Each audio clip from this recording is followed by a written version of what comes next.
चलिए, नमस्कार प्यारे दोस्तों, स्वागत करता हूं एक बार पुनः आपके अपने पसंदीदा यूट्यूब चैनल हमारी परीक्षा पर। मैं हूं सुशील यादव और आपके लिए लेकर आया हूं मैं एक महत्वपूर्ण स्टैटिस्टिक्स जीके की क्लास जो आपको बहुत कारगर सिद्ध रहने वाली होगी आने वाले आगामी सभी परीक्षा। जैसे कि मैं बात करूं यूपीएसआई के लिए, दिल्ली पुलिस में बहुत ज्यादा प्रश्न यहां से पूछे जाते हैं। जेल वार्डन वालों को तो यह क्लास लेनी ही पड़ेगी क्योंकि उनका एग्जाम बहुत नजदीक आ गया है। लेखपाल वाले भी यहां से अपनी तैयारी को नया आयाम आगाज दे सकते हैं। तो स्टैटिस्टिक्स जीके बड़ी महत्वपूर्ण रहने वाली है, जिसके अंदर हम कुछ अंतरराष्ट्रीय संगठनों को, ऑर्गेनाइजेशनों को पढ़ने का काम कर रहे हैं। और वह ऑर्गेनाइजेशन आपने हो सकता है आज से पहले पढ़ी हो, लेकिन अब जो हम पढ़ने वाले होंगे वहां पर बहुत अच्छे तरीके से, बहुत ज्यादा डीपली और उनसे बनने वाले हर उस प्रश्न पर हम वार्ता कर रहे होंगे जो कभी परीक्षा में या तो पूछा गया है या पूछे जाने की संभावना है। तो मेरे प्यारे दोस्तों, आशा करता हूं आवाज वगैरह सब कुछ ठीक आ रही होगी, सब कुछ बढ़िया चल रहा होगा। तुम सबकी सहयोग की आवश्यकता है, सपोर्ट की आवश्यकता है। अगर वो आप करते रहोगे तो फिर कोई समस्या होने वाली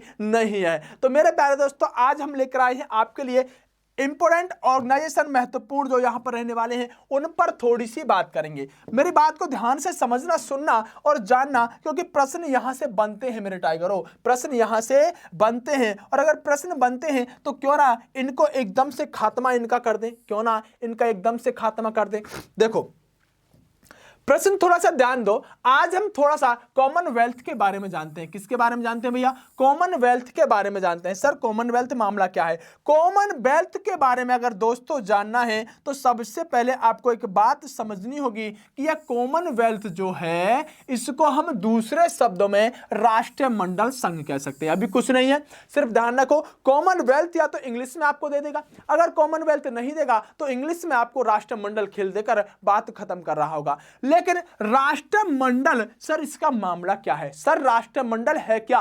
बिल्कुल शांत दिमाग से बैठो, जितना मैं बताने की कोशिश कर रहा हूं उतना अपने माइंड में सेट करने की कोशिश करो। और अगर उतना सेट कर गए तो आवश्यकता उससे ज्यादा है भी नहीं। देखो, यह एक स्वैच्छिक संगठन है। मतलब स्वैच्छिक मतलब का मतलब है यहां पर जो संगठन यह बनाया गया है यह स्वयं की इच्छा से बनाया गया, यानी कि स्वैच्छिक, यह खुद की इच्छा से बनाया गया संगठन है। इसमें अपनी इच्छा से जो चाहे शामिल हो सकता है, अपनी इच्छा से बाहर हो सकता है, लेकिन यह अपनी इच्छा से किसी को बाहर भी कर सकता है। तो स्वैच्छिक संगठन है जिसको हम राष्ट्रमंडल संघ कह सकते हैं। क्या कह सकते हैं? जिसको हम राष्ट्रमंडल संघ कह सकते हैं। ध्यान दो, सबसे महत्वपूर्ण बात, अगर इस संगठन को समझना है तो एक लाइन में सबसे महत्वपूर्ण बात इसकी खत्म हो जाती है, और वह लाइन यह वाली है जो आपको पढ़नी होगी, समझनी होगी। इसके सदस्य वह देश हैं जो कभी ब्रिटिश के अधीन थे।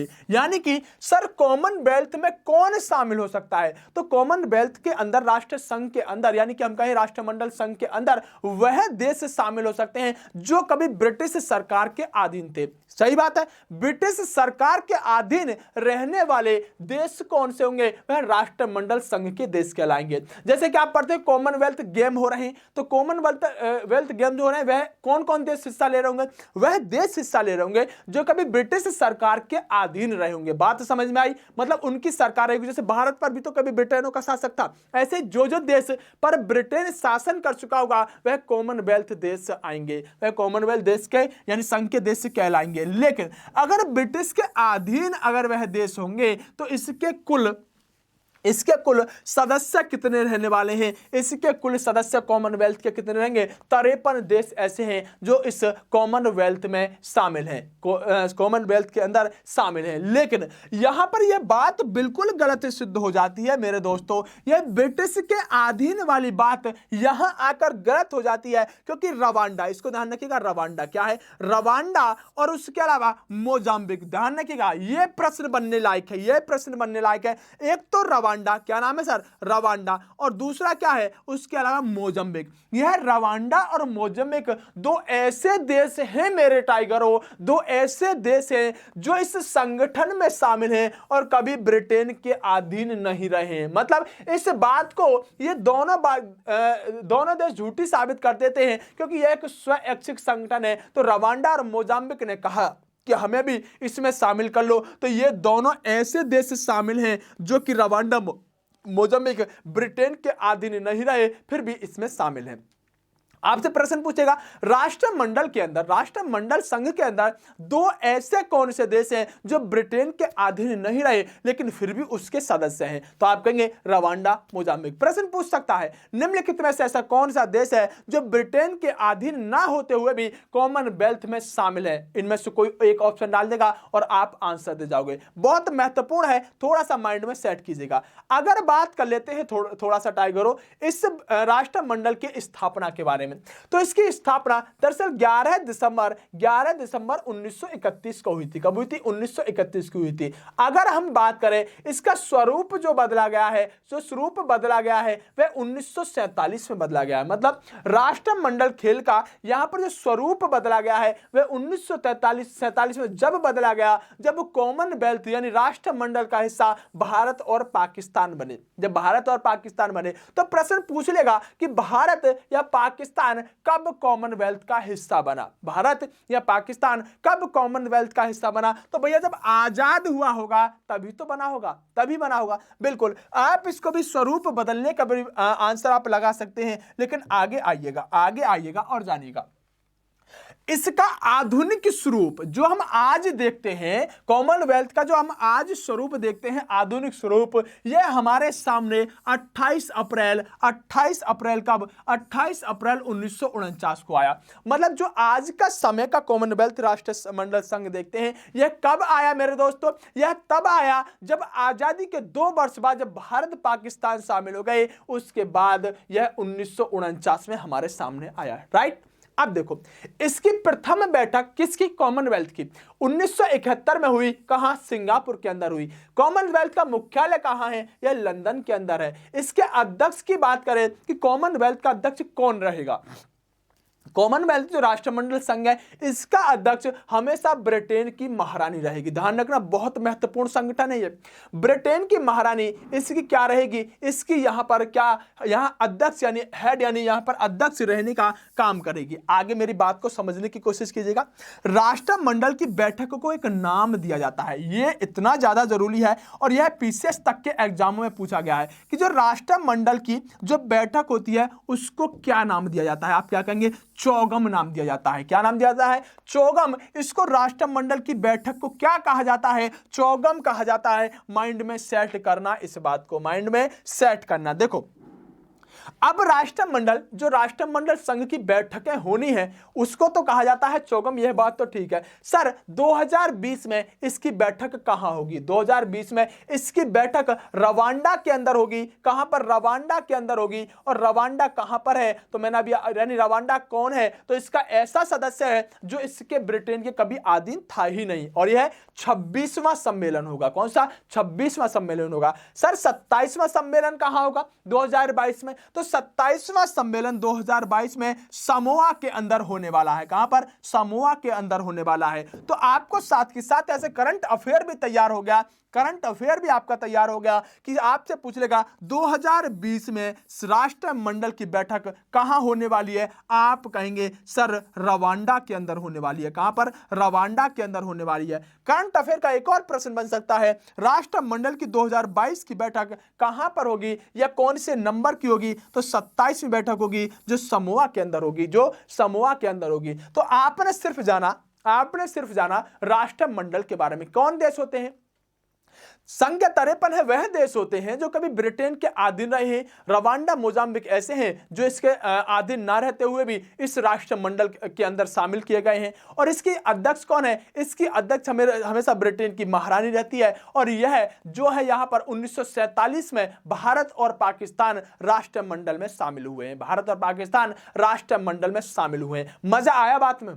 मजा आया बात में? अभी तक आप सिर्फ यहां पर कॉमनवेल्थ गेम ये होता है वो होता है, बस काम खत्म, बस काम खत्म। अगला ऑर्गेनाइजेशन एक अंतरराष्ट्रीय संगठन उठाते हैं जिसका नाम है OIC। क्या नाम है? OIC। फुल फॉर्म की बात करें तो organisation of Islamic cooperation. Organisation of Islamic cooperation मतलब OIC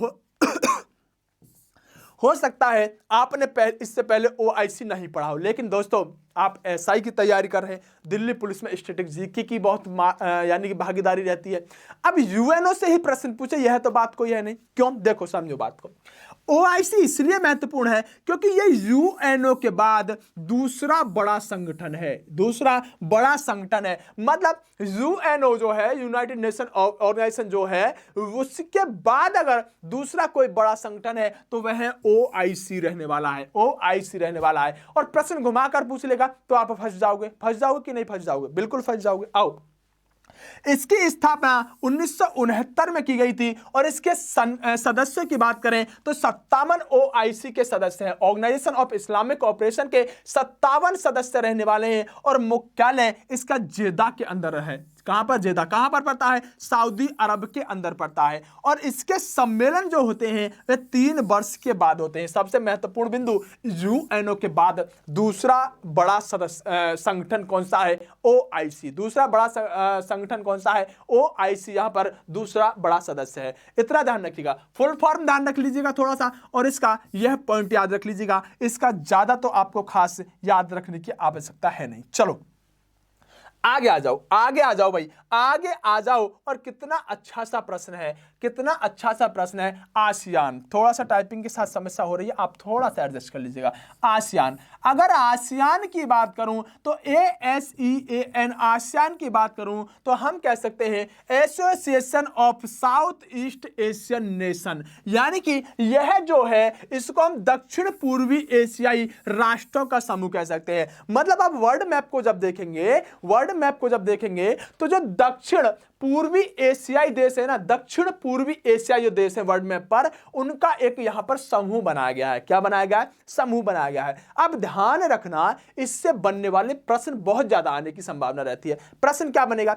इसकी स्थापना 8 अगस्त 1967 को हुई। कब? 1967, याद रखिएगा। इसका मुख्यालय, सबसे महत्वपूर्ण अगर कोई चीज है तो इसका मुख्यालय, आप इसका मुख्यालय रट जाइएगा। यहां पर इसका मुख्यालय जकार्ता के अंदर है, इंडोनेशिया में। जकार्ता के अंदर इसका मुख्यालय है, इंडोनेशिया के अंदर। जबकि अगर हम बात करें मेरे दोस्तों, अगर बात करें इसके सदस्यों की बात, तो सदस्य इसमें 10 रहने वाले हैं, सदस्य इसके अंदर 10 रहने वाले हैं। और आसियान दिवस इसीलिए 8 अगस्त को मनाया जाता है क्योंकि इसकी स्थापना 8 अगस्त को ही हुई थी, स्थापना 8 अगस्त को ही हुई थी। लेकिन आप इसका आदर्श वाक्य, 1 विजन 1 आइडेंटिटी एंड 1 कम्युनिटी, यानी कि 1 विजन 1 आइडेंटिटी और 1 कम्युनिटी, आप ध्यान रखिएगा थोड़ा सा इसके वाक्य के बारे में। अगर हम आगे बात करें आसियान पर ही, तो आसियान से जो प्रश्न बनेगा, पहला तो महत्वपूर्ण प्रश्न मैंने आपको बताया कि पहला प्रश्न होता है इसके मुख्यालय के बारे में। मुख्यालय आपसे पूछ सकता है। लेकिन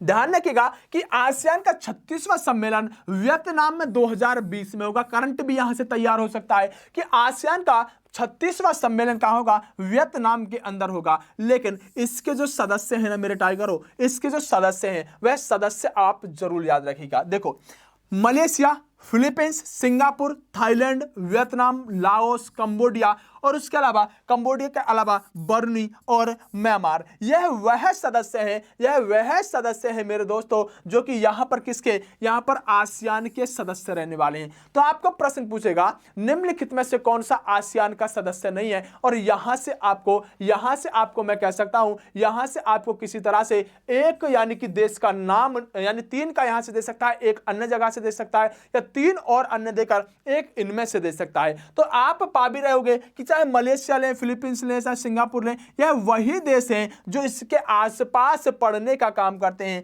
तो आपको थोड़ा सा सदस्य इतना तो याद रख सकते हो, 10 सदस्य हैं, 10 सदस्य हैं। ठीक है, चलो आगे बात करते हैं सार्क के बारे में। यानी सार्क भी एक संगठन है और सार्क का भी मुख्यालय जरूर याद रखिएगा। सार्क की बात करें तो south Asian association for regional cooperation, यहां पर इसका फुल फॉर्म रहेगा। लेकिन आपसे क्या पूछा जाएगा? आपसे पूछा जाएगा, इसकी स्थापना आपसे नहीं पूछी जाएगी। सबसे महत्वपूर्ण बिंदु आपसे सिर्फ इतना पूछा जाएगा कि आप एक बात बता दो कि जो आसियान, यहाँ पर जो सार्क है उस सार्क का सिर्फ आप मुख्यालय बता दो, सार्क का मुख्यालय बता दो। आप ध्यान रखिएगा, सार्क का मुख्यालय भैया काठमांडू नेपाल में है। सार्क का मुख्यालय, यह बहुत जरूरी है, यह मुख्यालय बहुत जरूरी है। काठमांडू नेपाल में क्या है, काठमांडू नेपाल में सार्क का यहां पर मुख्यालय रहने वाला है। सदस्यों की संख्या 8 है,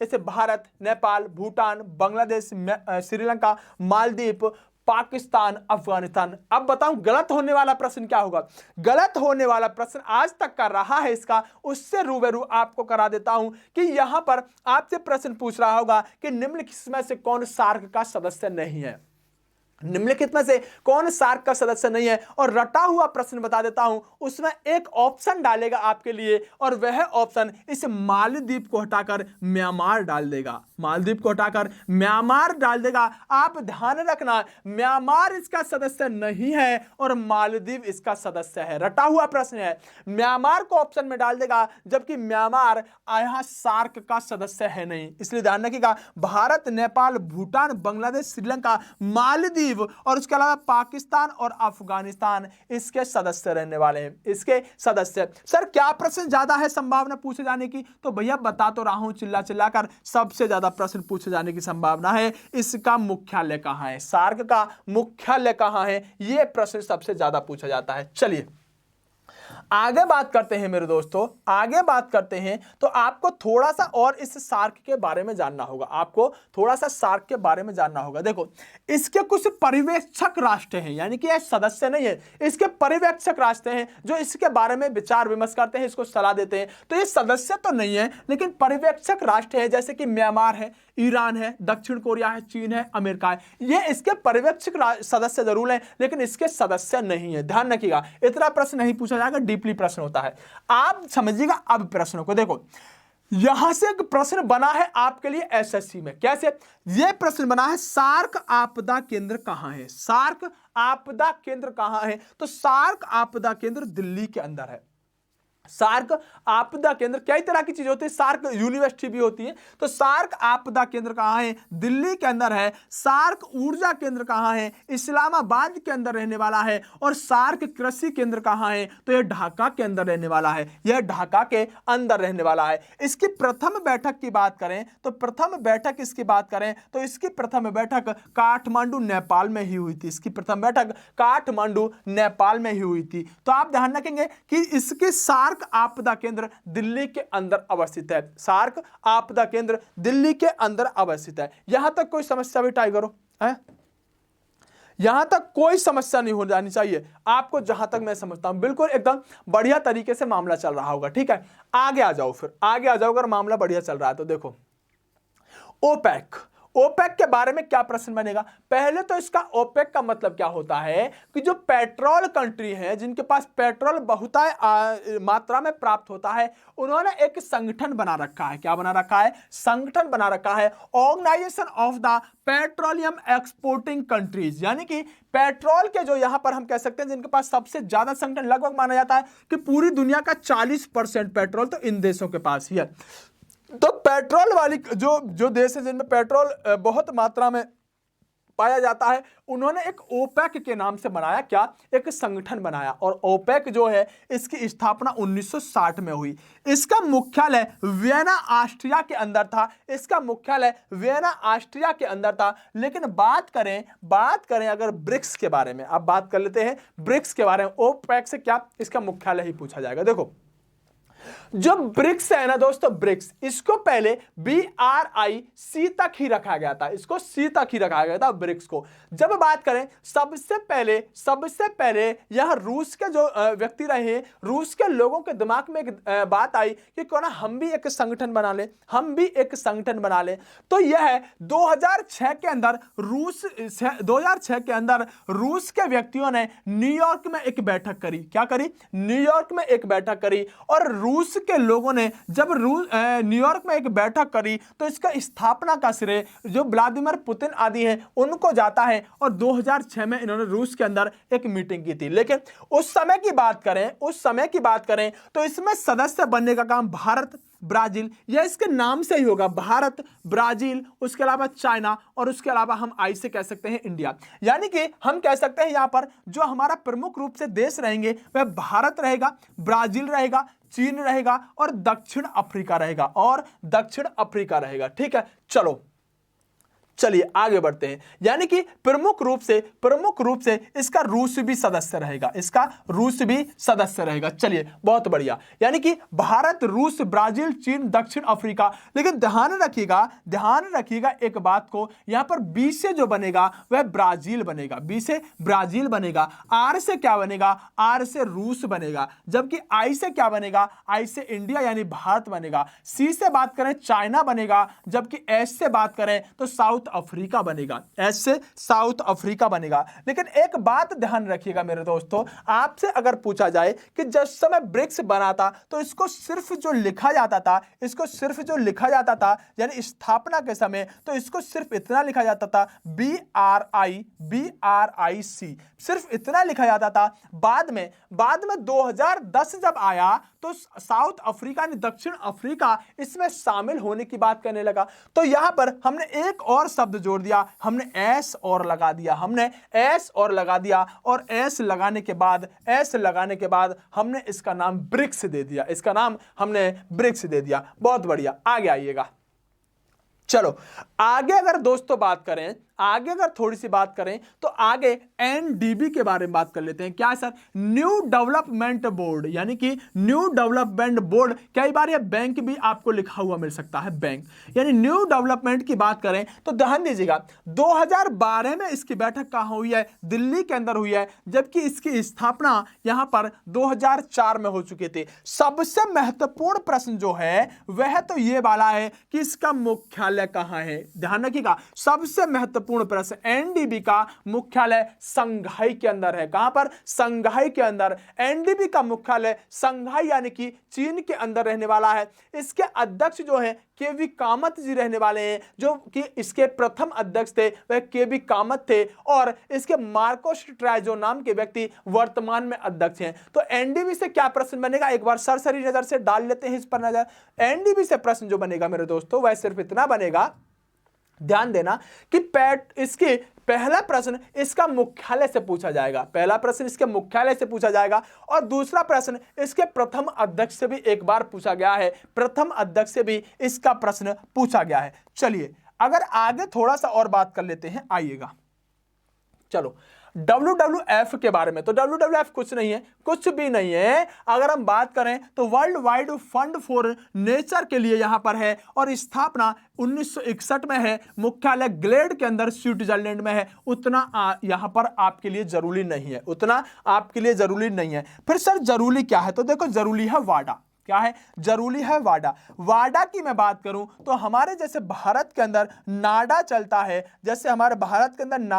है, ऐसे ही मेरे प्यारे दोस्तों वाडा होता है। वाडा क्या होता है? वाडा वर्ल्ड एंटी डोपिंग एजेंसी होती है। मतलब जो एथलेटिक्स होते हैं, जो कॉमनवेल्थ गेम या फिर और गेमों में खेलते हैं, तो वह ड्रग्स ले लेते हैं कई बार एक्स्ट्रा एनर्जी के लिए। तो वाडा क्या होता है? वर्ल्ड एंटी डोपिंग एजेंसी होती है, जो इस बात के लिए उन पर रोक लगाती है, उनके जीवन में कई बार यह प्रतिबंधित कर देती है खिलाड़ियों को। तो वाडा इस तरह से वर्ल्ड की एजेंसी है जो एंटी डोपिंग है। उसी तरह भारत में नेशनल हमारी नाडा है, इसी तरह नाडा है। तो इसका स्थापना जो की गई थी वाडा की 1999 में की गई थी। वाडा की स्थापना 1999 में, मुख्यालय मॉन्ट्रियल यानी कि कनाडा के अंदर है, कनाडा के अंदर रहने वाला स्थापना, और इसका यहां पर फुल फॉर्म और उसके अलावा इसका मुख्यालय, 3 चीज याद कर गए तो समस्या होने वाली नहीं है।